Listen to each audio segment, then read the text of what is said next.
Buongiorno a tutti. Vorrei comunicarvi che ho installato un secondo canale video che è deputato alle domande vostre e alle risposte mie. E questo canale, in questo canale io farò una premessa e voi potete nei commenti fare le domande o i relativi commenti come vi pare, domande a cui io cercherò di rispondere. E faccio questo perché capisco che molte delle vostre domande, delle vostre problematiche, eccetera, rimangono irrisolti o vengono trattati molto lontani nel tempo, e ogni tanto io dico di questa cosa ne riparlerò, poi magari non è ancora il momento perché prima devo spiegarvi tante altre cose, ma qualche accenno vorrei darvelo in tempi più immediati. Come ripeto, questo canale che si chiama Domanda Risposta è sempre a nome mio, di Gabriella Tupini, e comunque lo trovate sulla destra del video della magia evolutiva. Detto questo, io passerei, scusate, quindi preciso, non qui sotto dovete fare le domande, ma in quel canale. Detto questo, io passerei all'argomento odierno, che è quello del mondo dei defunti. Ora, ci sono persone a cui l'argomento non piace, dà fastidio, perché magari va contro le nozioni che hanno ricevuto dalla loro religione e quindi gli mette in forse la loro, perché intendiamoci, io ho fatto un video che si intitolava Chi ha fede non crede. Chi ha fede non crede, nel senso che le cose, per crederci, in effetti noi dobbiamo sentirle, scoprirle, sentirle in qualsiasi modo. Se le crediamo solo perché ce l'hanno dette, nel profondo l'anima non ci crede. Diventa una credenza, non la credenza del ripostiglio, una fede, una credenza di tipo mentale e come tale soggetto a cadere. E quando una fede è mentale, se viene messa in dubbio si arrabbia. Si arrabbia o si dispiace perché ha paura di perderla. Noi abbiamo sempre paura di perdere la nostra fede mentale, e questa è la ragione delle persecuzioni religiose. E le persecuzioni religiose avvengono perché la gente desidera, chi è credente, che la loro fede sia perseguita da tutti, altrimenti sembra non valida. Infatti le religioni monoteiste, che sono le peggiori, sono quelle che hanno più perseguitato, direi le uniche che hanno perseguitato le altre religioni, perché mirano ad avere tutti sotto, proprio perché sono le religioni più difficili da credere. Cioè, credere a un Dio unico è molto più difficile che non credere a vari dei di varie posizioni, di varie terre, di vari luoghi, di vari tempi. E quindi vengono difese con ferocia. Cioè, mentre i romani, se trovavano un dio esterno che aveva ben difeso la loro città, l'altra città, l'altra civiltà, eccetera, addirittura se lo portavano in patria, dicevano questo c'ha un potere, ce lo prendiamo pure noi.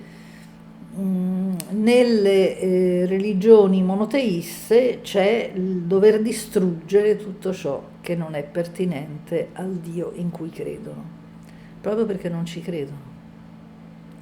Se io credo a una cosa fermamente, che l'altro ci creda o meno, io me ne infischio. Ma se io dubito, la cosa mi fa male.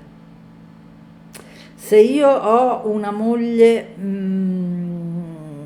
di cui sono molto geloso e qualcuno mi dice, oddio, secondo me tua moglie ti tradisce, io divento pazzo dalla gelosia, proprio perché non credo che l'altra mi ami. Evidentemente ho dei problemi, o l'altra non mi ama davvero, le cose sono due.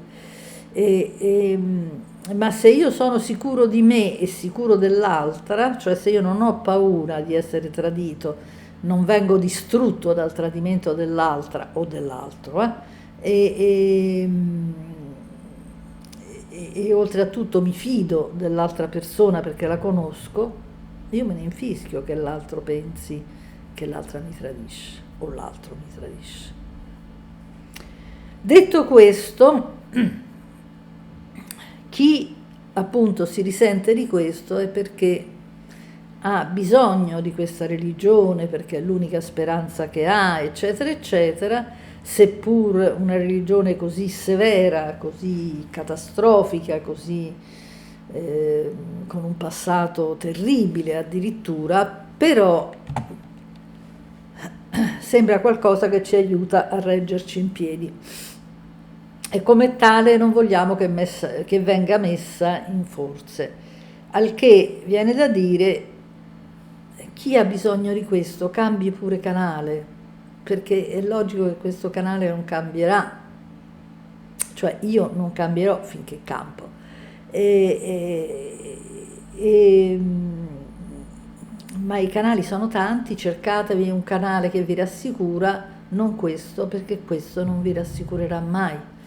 Questo è un canale che cerca la verità, come l'ho cercata io, e vi assicuro che la verità io l'ho cercata veramente disperatamente.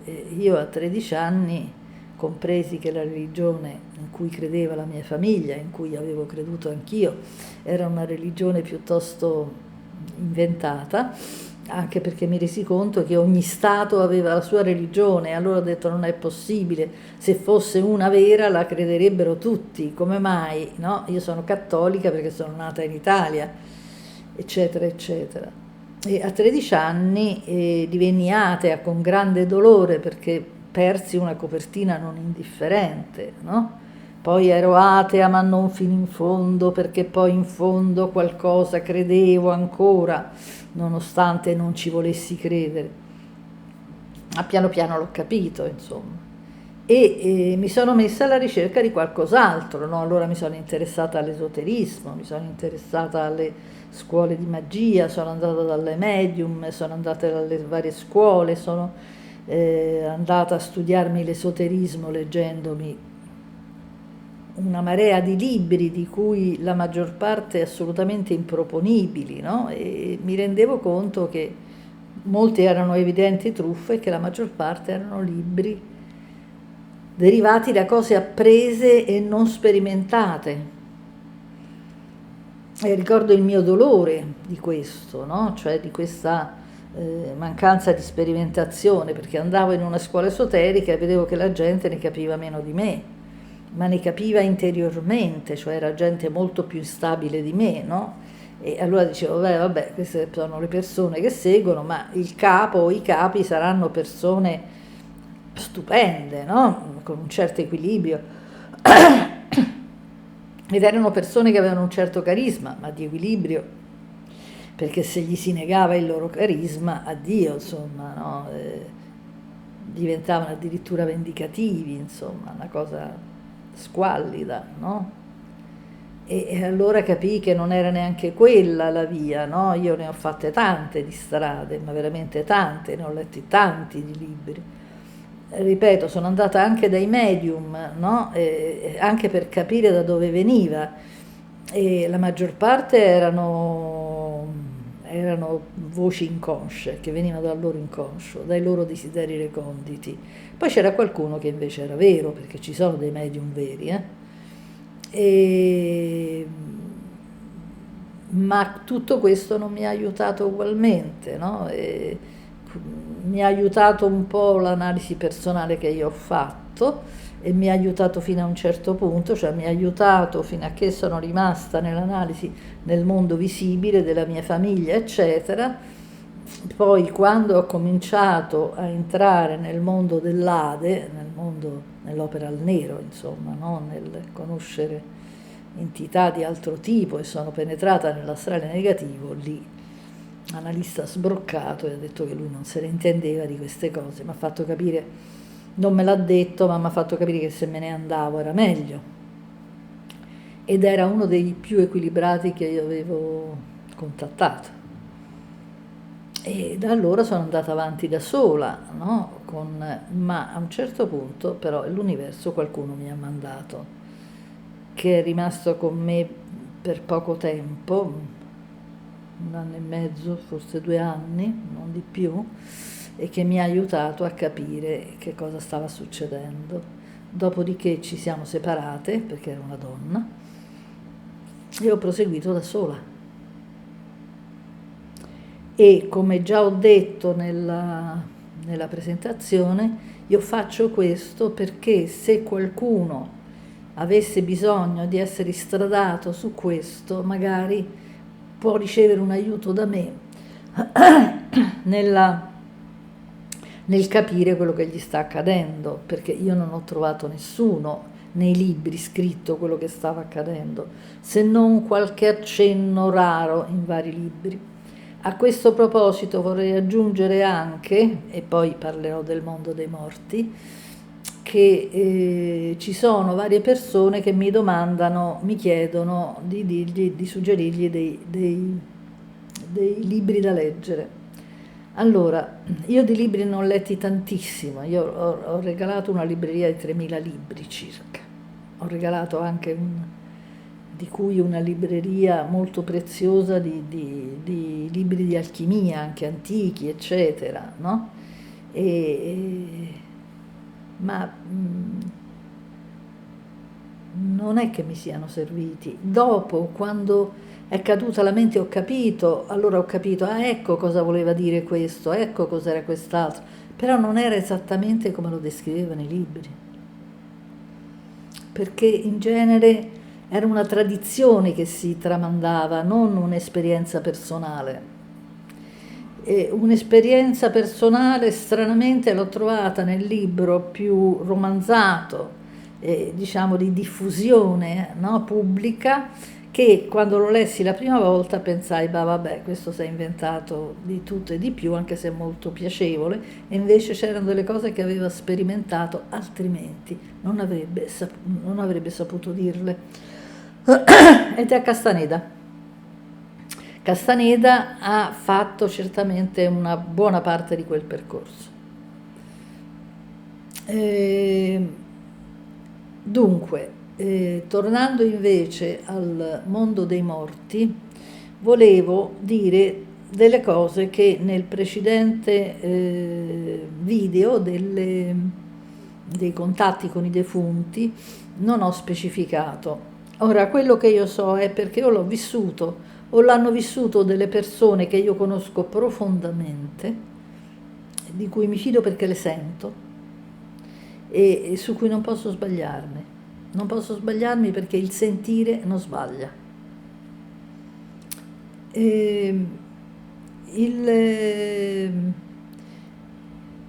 Per esempio, una persona che io conosco profondamente mi ha raccontato, e ne ho avuto dei sentori, pensavo che fosse così anche da altri avvenimenti accaduti, che spesso i genitori di persone che a loro sono care, insomma, no? I loro figli molto cari, non solo proteggono i loro figli, ma addirittura se i figli sono sensitivi, che insomma non è così usuale, però l'ho sentito dire più di una volta, loro preparano una specie di casa preparano una casa, una villa, una cosa bella, un luogo accogliente nella famosa terra di mezzo dove stanno, cioè un mondo che sta molto vicino alla terra, e quando i figli vogliono andare a trovarli possono andare lì, rinfrancarsi presso i genitori che li coccolano e poi se ne tornano sulla terra. E questo anche perché, e di questo sono certa perché ne ho un'esperienza personale, nel mondo di mezzo, lo chiamo così, perché è un mondo temporaneo, si può creare una casa, si possono creare dei paesaggi, si possono creare, non so se si possono creare anche esseri animati, questo non lo so, non ne ho esperienza, mi sembra strano, non credo, però non ne ho sentore. E i genitori che hanno veramente amato i loro figli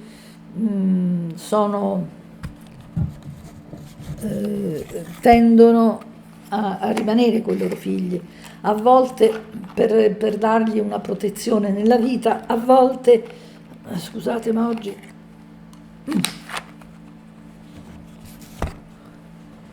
a volte, a volte questi genitori restano accanto ai figli per dargli una rassicurazione, un aiuto, a volte anche dei consigli. E dicevo a volte anche perché capiscono, appena morti con la caduta appunto della mente, pur perdendo l'identità, sentono, attraverso il sentire, sentono ancora i figli, per cui sanno di avere i figli, ma non è la memoria cerebrale, è quella dell'anima. L'anima ha una memoria, ha la memoria affettiva, ha la memoria dell'affettività o dell'odio, ovviamente. Al che si spiegano anche alcuni tipi di fantasmi, perché i fantasmi esistono, sono rari, per lo più sono inventati, ma esistono, raramente ma esistono. E dicevo, queste persone a volte restano accanto ai figli perché con la caduta della mente si accorgono di come hanno sbagliato con i propri figli.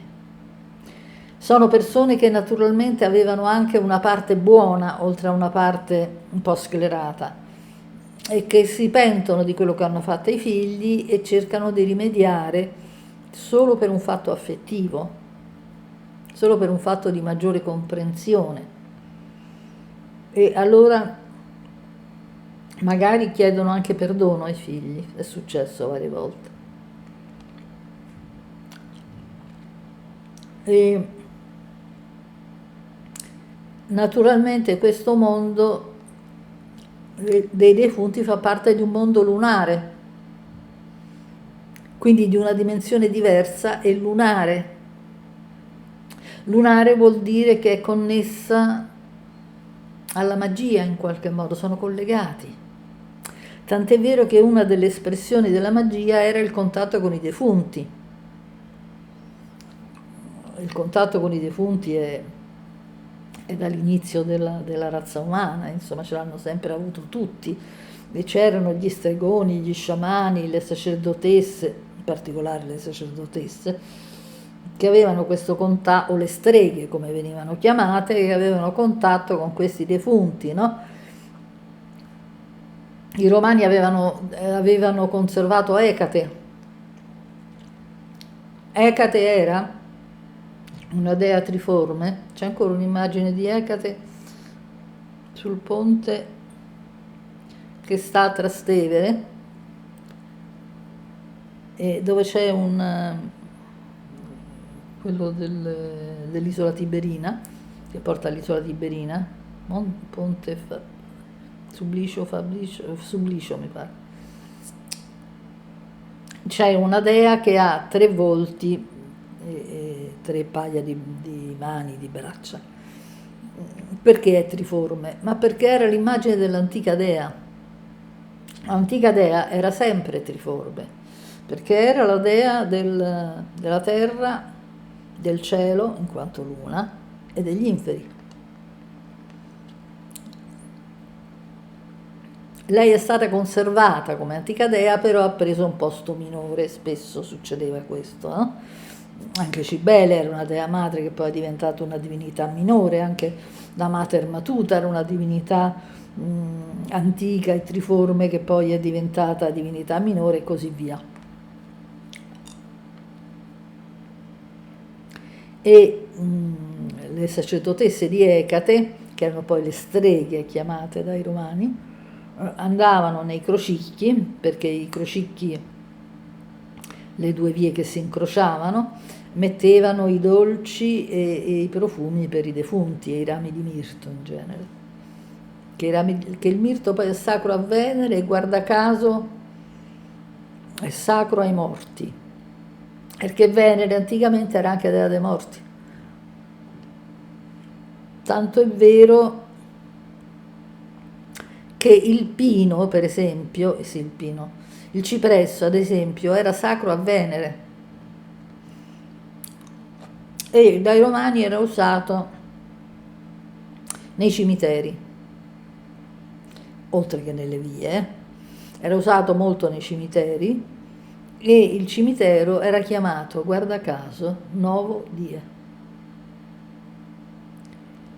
E spesso hanno trovato anche l'immagine di falli con deiezione, cioè che eiaculavano dentro i cimiteri romani perché era la nuova vita, perché in fondo i romani pensavano che ci fosse una reincarnazione.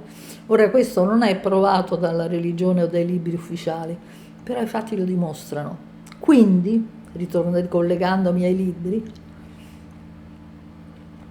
tutto quello che io ho capito sul mondo antico, a parte che mi è stato facilitato dalla mente che si apriva, ma io l'ho letto qua e là, spulciando tantissimi libri. Mi ha aiutato molto, per esempio, conoscere studiare il matriarcato, ma il matriarcato si desume da tanti libri, certo c'è quello di Bachofen, che è il primo libro, eccetera, ma io l'ho capito come lui l'aveva capito da tante cose, pure io l'ho capito da tante cose, dai miti, dalle divinità, dalle immagini degli antichi. Ho compreso che c'era stato un matriarcato che era durato 100 volte quanto è durato il patriarcato, cioè il patriarcato c'è da circa 5.000 anni, il matriarcato da 40, 50, 60, forse anche 100.000 anni, non si sa. Man mano che si fanno le scoperte si retrodata.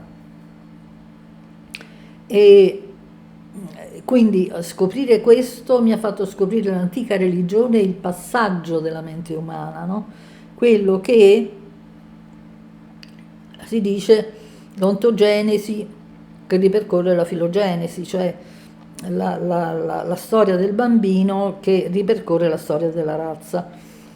Infatti Neumann, Erich Neumann, quello che è scritto N-E-U, non New, N-E-U, Mann con due N, scrisse un libro, La Grande Madre, anche quello interessante, e lui disse come fa il bambino, prima conosce la madre, poi conosce il padre, poi alla fine quando è grande conosce tutte e due. Ci sta e non ci sta, sì, più o meno ci può stare, comunque. Il fatto è che la società si è mentalizzata, cioè il patriarcato è stato la mentalizzazione dell'uomo, mentre il patriarcato è stato lo sviluppo dell'anima dell'uomo, che è stata man mano ricoperta quest'anima da una mente condizionata. Ed ecco lo sviluppo del patriarcato. Quindi io ho dovuto leggermi libri di religioni comparate, di antropologia. L'antropologia mi è servita tantissimo per capire, ma anche di storia, ma anche libri di fisica, libri di ogni genere. di psicologia, filosofia, eccetera, non ne parliamo, ma io ho dovuto pizzicare qua e là per capire, no? Era come ricomporre un puzzle, prendendo un pezzettino di qua, un pezzettino di là. Per cui sono stati tanti libri prima a farmi capire qualcosa, che poi quando la mente è caduta io ho rimesso improvvisamente insieme, ho detto eccolo, ecco com'è successo. Il mondo dei morti è stato un mondo importantissimo per tutti i popoli precedenti, delle epoche precedenti. Solo col cattolicesimo sono stati banditi i morti, almeno sono stati messi o nel purgatorio o nell'inferno, che è una cosa orribile, di pensare che ci sia un Dio che fa bruciare con dolore le creature che sarebbero suoi figli. E questo è immondo, è di una crudeltà terribile, no? E bisogna intercedere per loro affinché loro non abbiano potere, perché loro non hanno potere su di noi secondo il cattolicesimo, mentre invece un potere ce l'hanno, solo che io direi un'influenza più che un potere, no? Potere è una brutta parola.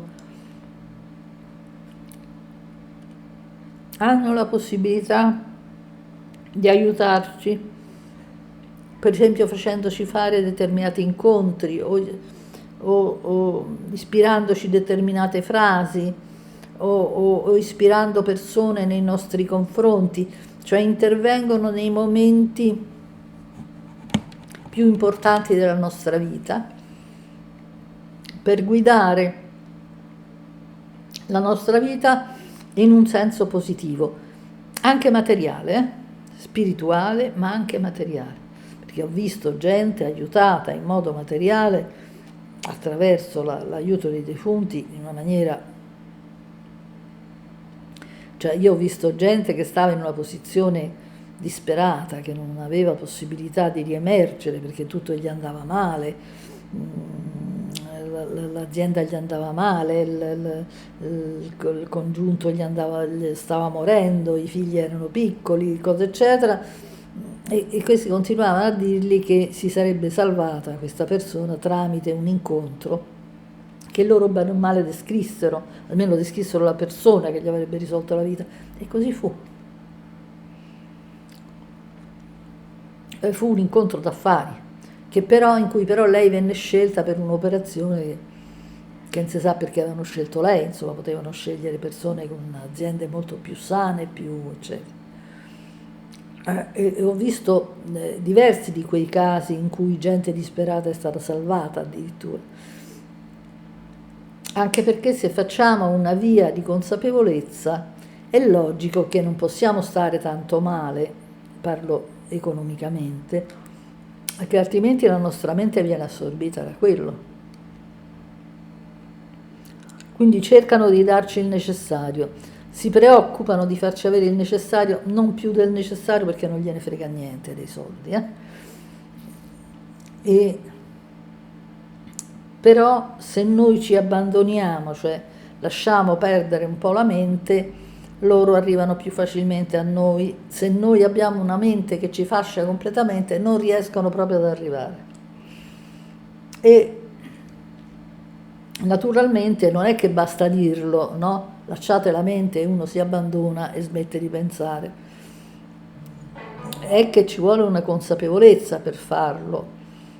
E questi video che io faccio servono anche a questo, no? Cioè possono aiutare un minimo anche ad abbandonare determinati schemi. Cioè, naturalmente dipende da chi guarda. Se la persona che guarda è in grado di capire lo stato d'animo di chi parla, sicuramente è facilitato nella scelta, no? Cioè, chi vi espone un argomento non può essere una persona nevrotica o narcisista o distaccata, no? Priva di sentimenti, eccetera. Ci deve essere una semplicità. Se la persona vi sembra abbastanza vera, già può essere una prima scrematura, no? Fatta su chi vi parla. Cioè dovete scegliere le persone che sentite un po' più autentiche, un po' più sincere, ma sincere con se stesse, no? Cioè persone che non si reputino dei guru, delle persone notevoli, che non abbiano ambizioni, che non abbiano se non il senso dell'aiuto agli altri, insomma. E poi è il vostro sentire, ovviamente, perché deve essere un po' vicino alla persona come sentire, no? Le simili nature, dicevano gli antichi. E il mondo dei morti era basilare per gli antichi, no? Gli antichi dicevano i lari e i penati, no? Parlo degli antichi romani, E i lari erano gli spiriti familiari, perché loro avevano capito che intorno a noi ci sono degli esseri che ci aiutano, alcuni dei quali sono i defunti, che erano i penati, ma anche altri esseri che vengono un po' dalla natura circostante e che a volte restavano appresso a delle famiglie aiutando l'intera famiglia, no? E naturalmente dovevano essere anche in sintonia con questi esserini. Tanto è vero che i romani li adoravano, li salutavano ogni mattina, gli dicevano la preghierina, gli accendevano l'incensino, la candelina, poi se ne andavano. Più di tanto non facevano perché non erano fanatici, però sapevano che gli antenati poi li avrebbero riaccolti, ma questo c'è un po' in tutte le culture, no? L'idea di essere degno dei propri antenati, l'idea di ricongiungersi con i propri antenati, c'era in tutte le culture, no? Nel nord Europa, in America, in Australia, da tutte le parti del mondo. Poi è arrivata la religione cattolica e ha detto no, i defunti non contano niente, non vi posso fare niente, anzi, semmai voi dovete fare qualcosa per loro, no? Dite le messe, pagandole,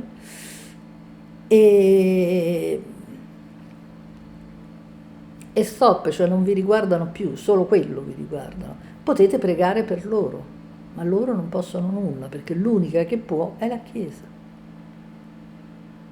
Lei è l'unico tramite possibile.